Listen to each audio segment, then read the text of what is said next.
Proveniente de una familia de obreros metalúrgicos, Marcelo Abdala fue elegido en el último congreso del PIT-CNT como secretario general de la mesa representativa.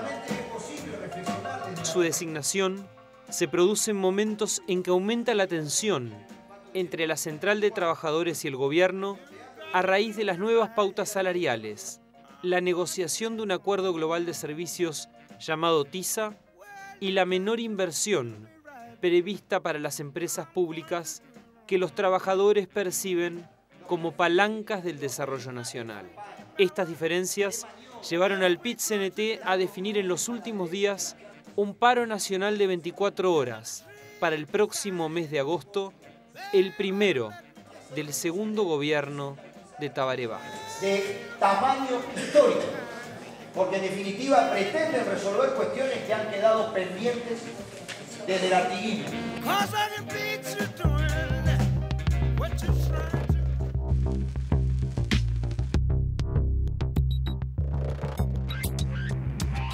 Marcelo Abdala, secretario general del PIT-CNT, bienvenido a Primera Vuelta. Un gustazo para mí estar aquí.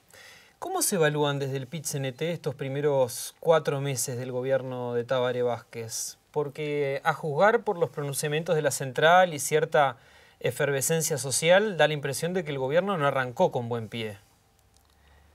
Yo creo que tiene algunos visos de desprolijidad que muestran dificultades en el inicio de la gestión de gobierno, pero en algunos campos también muestran una apertura y una capacidad de entender el sentido común de los trabajadores y el pueblo y corregir y ajustar cuando esto se puede hacer, digamos, ¿no? Me refiero, por ejemplo, a un proyecto como el del Fondes, que se del con una visión muy crítica de la central, porque en nuestra perspectiva el proyecto original prácticamente que tenía que ver con la pulverización del proyecto, de tener un germen de banca de desarrollo para crear puestos de trabajo de calidad a través de la autogestión.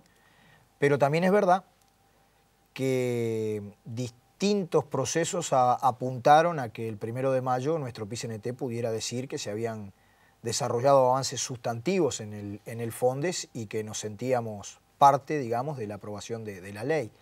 Lo mismo con respecto al TISA, que es una línea de inserción internacional que nosotros no compartimos porque exacerba nuestra dependencia, nos ubica en un rol absolutamente periférico desde el punto de vista del desarrollo general y de alguna manera, más allá de que todavía no es un tema resuelto y nosotros lo vamos a mantener en las movilizaciones, en los planteos, se armó un equipo interministerial, creo que cada vez más sectores se pronuncian con una visión crítica del TISA, es decir, me parece que la escena está planteada con contradicciones importantes, pero hay capacidad de incidir y de transformar para que efectivamente este periodo de 5 años se pueda convertir en un periodo de profundización de los cambios. ¿Y las desprolijidades dónde las ve, por ejemplo? Y bueno, por ejemplo, en el caso del Fondes, además de un proyecto de ley, hubo un decreto allí que generó algunas dificultades. Al principio de la gestión, desde el punto de vista del área internacional, hubieron declaraciones críticas hacia el proceso venezolano altamente inconvenientes desde el punto de vista de la unidad de América Latina y la relación entre los países. Fíjate que ahora, en vez del formato offshore, de que Uruguay quede vinculado a los flujos comerciales, vinculado a los TLC, digamos, y a una línea como la del Pacífico, el Transpacífico, etcétera, el oxígeno, al decir de Tabaré Vázquez, nos viene de América Latina y en particular de Venezuela. Y desprolijidades en torno al método.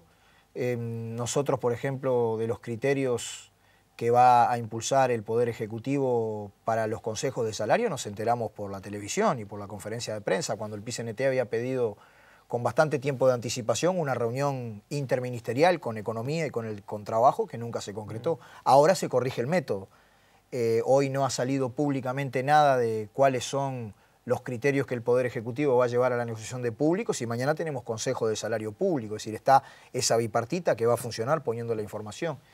Yo creo que sí, que han habido desprolijidades y hay un tema de fondo también, que me da la impresión que es un proceso que va a estar definiendo toda la sociedad uruguaya, sus partidos políticos, el sentido común dominante, digamos, en la sociedad uruguaya es si a un tiempo de dificultades que nos vienen producto de las consecuencias de la crisis internacional del capitalismo, sus repercusiones en América Latina, un frente externo que se nos complica, digamos. Si a esas dificultades nosotros las resolvemos solamente por la vía de jugar a la chique, comprimir salario, comprimir inversión de las empresas públicas, comprimir presupuesto nacional, o efectivamente generamos las condiciones de que la demanda interna cumpla un rol importante desde el punto de vista de generar todos los efectos multiplicadores que implica un desarrollo económico del país. ¿Estamos nuevamente en un gobierno en disputa, como en la primera administración de Tabaré Vázquez?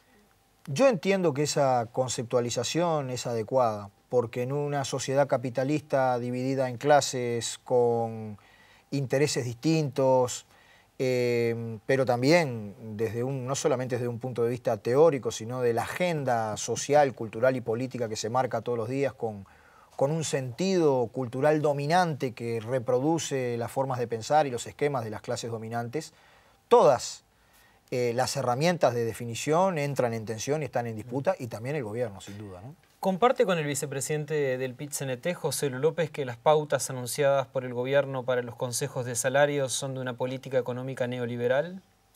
No, yo ahí tengo un matiz con él. Una política económica neoliberal hubiera liquidado los consejos de salarios.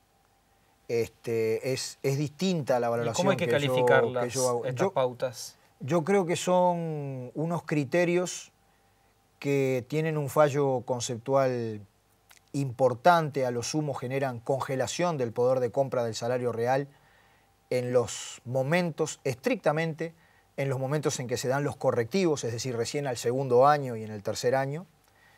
Tienen enormes dificultades porque parten de un supuesto equivocado. ¿Cuál? Que se puede analizar las cuestiones como compartimentos estancos, ubicando una contradicción entre el salario versus el desarrollo de los puestos de trabajo, entre la competitividad y la calidad de vida de los trabajadores y el pueblo. Y para nosotros, desde un punto de vista de clase, la agenda nos marca la necesidad de simultáneamente defender el trabajo y defender el salario. El salario no genera desempleo. El salario, al revés, genera dinámica que repercute inmediatamente en la enorme masa de jubilados del país, porque ellos ajustan sus jubilaciones en función del índice medio de salario, y genera una dinámica en el mercado interno que está compuesto principalmente por la gente que vive de ingresos fijos, que mueve el pequeño boliche, el pequeño kiosquito, la pequeña almacén del barrio, y objetivamente sirve a intereses que inclusive trascienden a lo de los trabajadores y son de las grandes mayorías nacionales, incluyendo sectores del pequeño comercio, la pequeña industria. Ahora, vio que el presidente de la Cámara de Comercio, Juan Maylos, decía estar preocupado por estas pautas. Dijo que el gobierno quiso tranquilizar al PIT-CNT y terminó preocupando a los empresarios. Sí, ellos se ubican en la negociación colectiva siempre en una hipótesis de tironear a favor de la plusvalía y no a favor del salario. Ese es su rol de clase central. Sin embargo, cada vez que hay posibilidades de estimular el consumo interno, ellos organizan todas sus campañas publicitarias, hasta en forma directa por parte de la Cámara de Comercio, para que la gente compre. Bueno, para que la gente compre tiene que tener salario.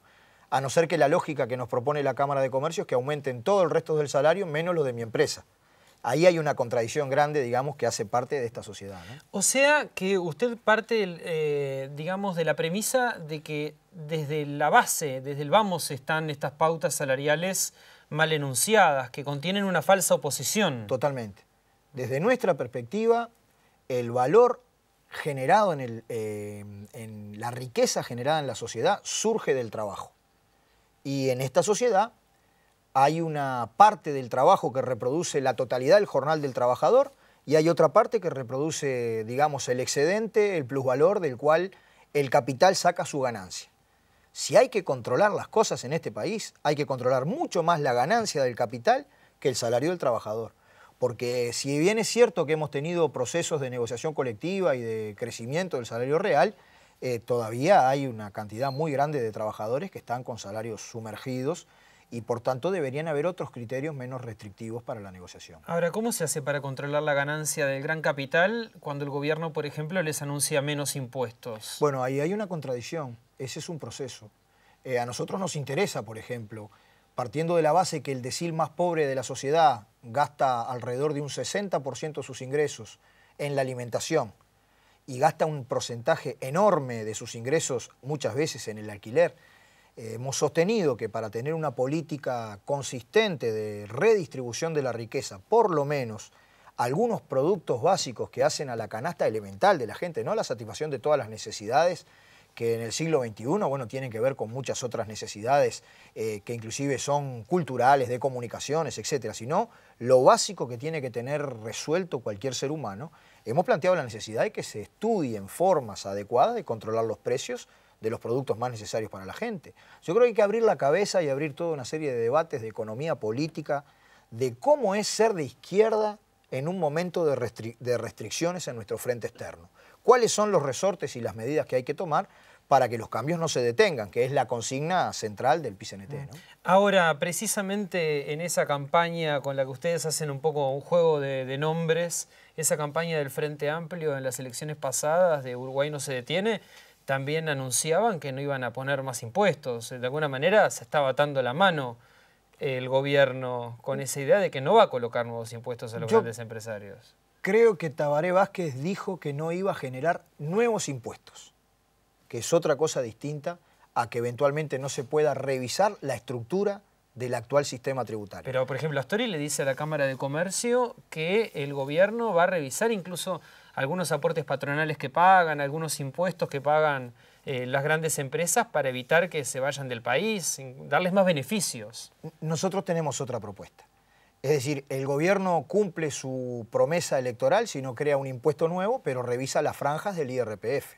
Y, por ejemplo, para salarios, pongo un ejemplo, por encima de 320.000 pesos mensuales, ajusta de que allí puedan surgir determinados aportes para la financiación del Estado. No crea un impuesto nuevo si el actual IRAE, que grava la ganancia, se ajusta y se hace más progresiva con respecto a la gran ganancia que hay en el país. Es decir, yo creo que hay herramientas, lo que me parece ¿Eso no que... espantaría la inversión? Y la inversión en general se ha ubicado en un contexto que cualquier cambio progresivo a favor del pueblo iba a generar un caos de no inversión. Yo pongo el ejemplo de los consejos de salario. ¿Cuál era el discurso patronal antes de que se aplicara una ley que no se aplicó del 90 al 2005? En forma ilegítima no se aplicó porque la ley estaba vigente, sencillamente el Poder Ejecutivo en esa década y media de neoliberalismo no convocó los consejos de salario. O sea, ponían el grito en el cielo, si se convoca negociación colectiva, si hay negociación salarial, el capital se va a retirar, no va a venir inversión. Y si uno mira la evolución de la inversión extranjera directa, por ejemplo, en la década de los 90, con respecto al periodo que se desarrolló del 2005 al 2015, nunca hubo tanta inversión como en un momento en que funcionaron los consejos de salario. Ellos siempre tratan de trabajar con una agenda del miedo y nosotros tratamos de trabajar con una agenda de la transformación social para beneficio de la mayoría, ¿no? Le propongo ir a una primera pausa.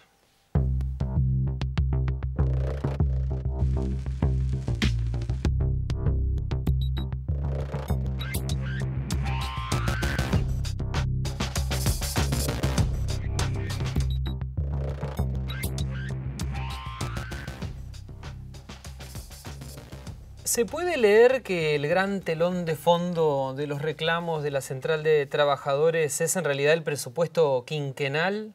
Como que ustedes ven que se está consolidando cierto discurso de la austeridad o recorte previo al presupuesto y entonces presionan desde ya o crean un clima de movilización desde ya previendo que la gran batalla será esa, la del presupuesto. Sí, absolutamente.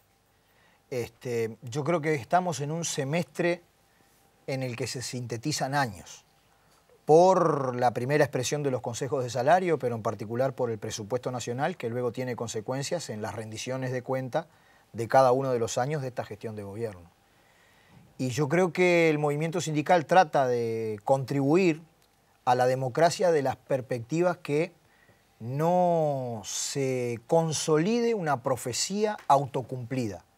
Usted dice que el gobierno está llamando a la crisis. Yo creo que algunas señales que se están dando que son negativas, como la interrupción de Antel Arena, como el recorte de posibilidades de inversión de las empresas públicas. Un día solo de recorte de la UTE dejó sin trabajo a 1000 trabajadores de la construcción.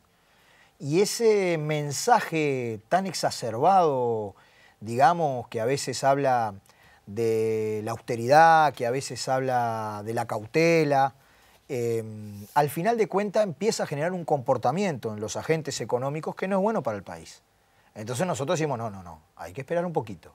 Es cierto que hay desaceleración, es cierto que el marco de, digamos, comercio exterior del país no es el mismo que los 10 años anteriores, bajaron los precios de las materias primas, tenemos dificultades, pero no hagamos autobombo y no convoquemos a un comportamiento que al final, en momento de desaceleración, puede ser tan procíclico que juegue a la baja. Entonces, no, acá hay que tomar medidas contracíclicas para dinamizar la economía y que eso ayude no solamente a una cuestión de corto plazo. Yo quiero marcar que nosotros tenemos una visión de que hacen falta cambios estructurales, que diversifiquen la matriz productiva. Todavía un altísimo porcentaje de nuestras exportaciones son materias primas y productos intensos en recursos naturales. Hay que mejorar el contenido tecnológico de nuestra base productiva, ensanchar los derechos de la gente y construir una democracia más profunda, digamos. Entre las propuestas que ustedes presentaron están las del Cuesta Duarte, ¿no? Que hablan de aumentar la franja del impuesto a la renta empresarial, crear una nueva franja más arriba en el impuesto a la renta de las personas físicas, incluso plantean la utilización de reservas internacionales para inversiones públicas, pero resulta que todas estas propuestas han recibido la negativa del equipo económico. Sí, tenemos ahí una contradicción, una diferencia, y obviamente que desde nuestra perspectiva es el pueblo el que resuelve, es la gente la que resuelve participando, movilizándose.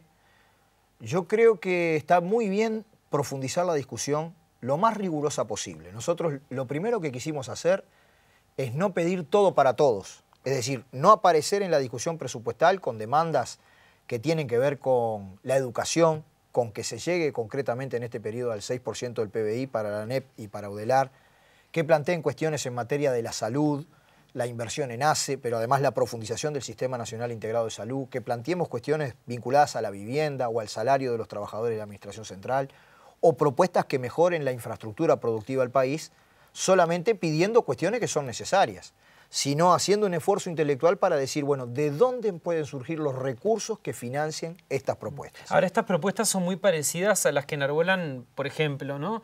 La lista 711 del sector del vicepresidente Sendik, el MPP, el Partido Comunista, digámosle grupo de los 3, a lo que antes se llamaba grupo de los 8.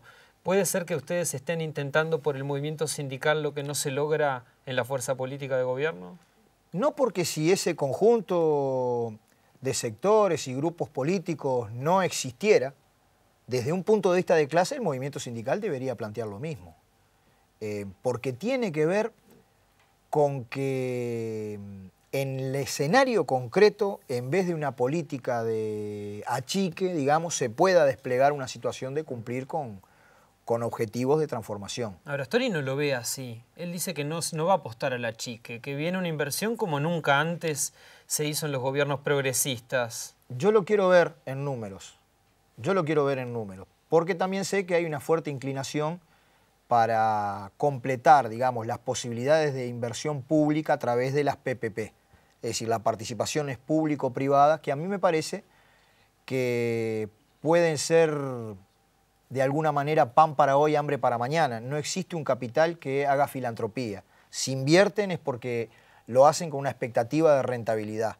Lo que hoy puede ser una contribución a que se desarrollen determinadas obras de infraestructura, mañana puede ser una erogación que hace el Estado. Y para nosotros no hay un tema tabú. No queremos ser irresponsables. Está muy bien que Uruguay tenga una dotación de reservas que le permita blindarse ante cualquier eventualidad. Ahora bien, cuando por encima de determinado límite, digamos, las reservas empiezan a generar el pago anual de alrededor de 800.000 millones de dólares, tenemos un problema. Porque tienen un ojo hipercrítico para mirar la gestión de las empresas públicas, pero no dicen nada del déficit fiscal que genera ese sobrestock de reservas. Son 800 millones. 800 millones de dólares, perdón. siempre con esa cifra tan grande. Ahora, Astori lo que dice es que esta política de sobreliquidez es lo que le permite al país, por ejemplo, tener el grado inversor. Hay que ser cuidadoso. Nosotros decimos, bueno, tiene que haber un stock prudente, digamos, de reservas que nos permita solventar eventualidades, tener un manejo público de la deuda, mirar esas cuestiones que también implican a qué interés nos prestan cuando nos vayan a prestar. Pero si tenemos por encima y nos está generando ese costo de 800 millones anuales, bueno, tenemos que usarlo. Ahora, sobre las PPP de las que usted... Pero lo central, inclusive, no es que se establezca la cifra que se maneja en el informe que tú tenés del Instituto Cuesta Duarte. Lo central es que se abra la discusión, que no hay tema tabú, que se movilice la cabeza, que haya creatividad para poder aplicar una política que en definitiva es expansiva en momentos de dificultades, ¿no? A grandes rasgos, estas eran las propuestas que hacía el equipo económico de Mujica instalado ahí en la Torre Ejecutiva, ¿verdad? Sí, pero yo no sé si se daban las condiciones, la madurez para que esos procesos encarnaran en la gente, ¿no? Porque en el caso nuestro no solamente hacemos propuestas concretas, sino que nos movilizamos atrás de las propuestas, ¿no? Fíjate que en el plan de acción que ha resuelto la Central, para mí el elemento principal es abrir todo un diálogo con la población, de explicar estas medidas, estas propuestas, que yo creo que van a ayudar a que se genere un entorno favorable para que algunas de estas medidas se puedan implementar. Sobre la ley de participación pública-privada, el Estado tampoco tiene de dónde rascar si no tiene recursos propios. Es natural que apele de alguna medida a los privados, porque si no, la otra opción es endeudarse. O puede gravar más al capital, a la gran riqueza, porque en definitiva las propuestas que hacemos nosotros es mejorar desde el punto de vista de la progresividad y de la igualdad del sistema tributario a los efectos de que el que tiene más pague más, que es una consigna que ha levantado el Frente Amplio desde el fondo de su historia, ¿no? ¿Cómo explican ustedes el hecho de que en su discurso en el Congreso del PIT-CNT Murro hablara de gobierno revolucionario y explicara que en el gabinete se estaba discutiendo un giro a la izquierda y luego ustedes se desayunen con estas pautas salariales que tachan de conservadores? Yo creo que los compañeros que salen del movimiento sindical para ocupar responsabilidades de gobierno siguen defendiendo en otras condiciones los mismos intereses que han defendido históricamente y siguen siendo compañeros. Yo he dicho, la valoración nuestra concretamente de Ernesto Murro, de los compañeros del Ministerio de Trabajo, es la misma, digamos, antes que después de la presentación de los criterios del Poder Ejecutivo. Entonces no es un problema del Ministerio de Trabajo, es un problema del Ministerio de Economía, la pauta salarial. Yo creo que es un proceso de elaboración colectiva. Bueno, pero ahí Murro tiene incidencia. ¿En qué sentido te lo comento? Es una inflexión la que está sucediendo en el país. Nosotros venimos de 10 años de administración progresista o del Frente Amplio con un entorno internacional favorable. Recién ahora se están generando los comportamientos, las políticas, las formas de desarrollar cómo es ser de izquierda cuando el viento sopla al revés. Y eso es una definición en la cual yo todavía tengo un enorme grado de confianza en los trabajadores, en el pueblo, de que en su proceso de elaboración colectiva se tomen en cuenta algunas de las señales que nosotros estamos dando y que esto tenga repercusiones positivas en los criterios del Poder Ejecutivo para la negociación y en la propia negociación, en los mecanismos que permitan más oxígeno a las empresas públicas para poder invertir y en el propio presupuesto nacional, que es un campo de batalla, ¿no? Es decir, de batalla en el sentido de la propuesta y de la aspiración. Yo creo que el movimiento obrero y popular va a generar las condiciones de que este periodo efectivamente deje instaladas los pilares básicos de cambios más profundos. Para eso va a haber mucha movilización. El Congreso del PIT-CNT fue duramente criticado por no colocar mujeres en los cargos de máxima responsabilidad, pero llama la atención de que no haya habido tanta repercusión por el hecho de que Joselo López haya sido nombrado vicepresidente del PIT-CNT, siendo que penden sobre el sindicato de trabajadores del INAU muchas denuncias sobre malos tratos y de encubrimiento de torturas a menores en centros del INAU. ¿Cómo responde a estas valoraciones? A las dos cuestiones. Sobre las cuestiones de género yo creo que hay una visión crítica y que para nosotros es autocrítica, que es acertada. ¿Y sobre la tortura en los centros del INAU? Y nosotros estamos radicalmente en contra. Es más, Cuando esto tomó estado público hace algún tiempo, nosotros nos reunimos con el Instituto de Derechos Humanos y como PIT-CNT, con el acuerdo de todos, planteamos que cualquier elemento concreto, cualquier cuestión que sea de utilidad, que el movimiento sindical se pronuncie y procese, digamos, para el respeto de los derechos humanos de los chiquilines que están en conflicto con la ley, la central es un socio estratégico. Ahora, desde 2007 el Departamento de Sumarios de la División Jurídica del INAU ya está emitiendo informes y el propio PIT-CNT cuenta con algunos informes sobre estos malos tratos en el INAU. Hay que cambiar bastante radicalmente toda la institución. Es decir, nosotros estuvimos al impulso de nuestros propios jóvenes, digamos, del PIT-CNT, pero todos muy comprometidos con la lucha contra la baja de la edad de imputabilidad.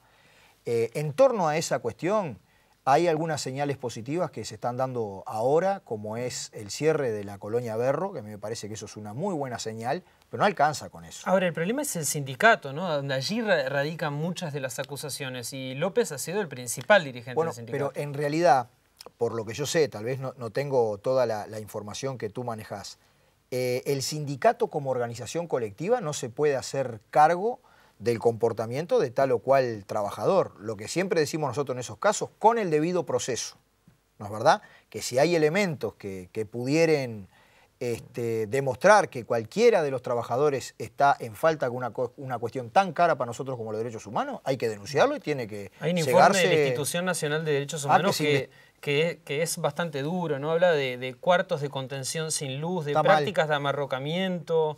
Están mal todas esas prácticas y todas individuos que están en el suelo con esposas en las manos y en los pies, ¿no? O sea, está todo mal eso y tiene que denunciarse e investigarse a fondo. Lo que hemos hecho nosotros es una contracultura en cierta medida con todas las prácticas que venían de antes de tratamiento de la minoridad en conflicto con la ley. ¿Qué hemos dicho? El trabajo humaniza, el cariño humaniza, la solidaridad humaniza, también la disciplina. Y hemos impulsado un proyecto en el cual algunos chiquilines en conflicto con la ley pasaban por los lugares de trabajo, empezaban a tomar la costumbre de trabajar, de encontrarse con sus compañeros, de ser queridos, a veces de participar en la lucha, y que la salida es por ese lado. Nosotros no tenemos absolutamente nada que ver con violación de los derechos humanos de tipo alguno, y estamos dispuestos a colaborar, y con esto yo me animo a decir que no solamente el PIT-CNT, sino el propio sindicato del INAU también está dispuesto a trabajar en esa dirección, ¿no? Marcelo Abdala, secretario general del PIT-CNT, gracias por venir a Primera Vuelta. Un gustazo, te felicito por el programa y un abrazo muy grande para toda la audiencia.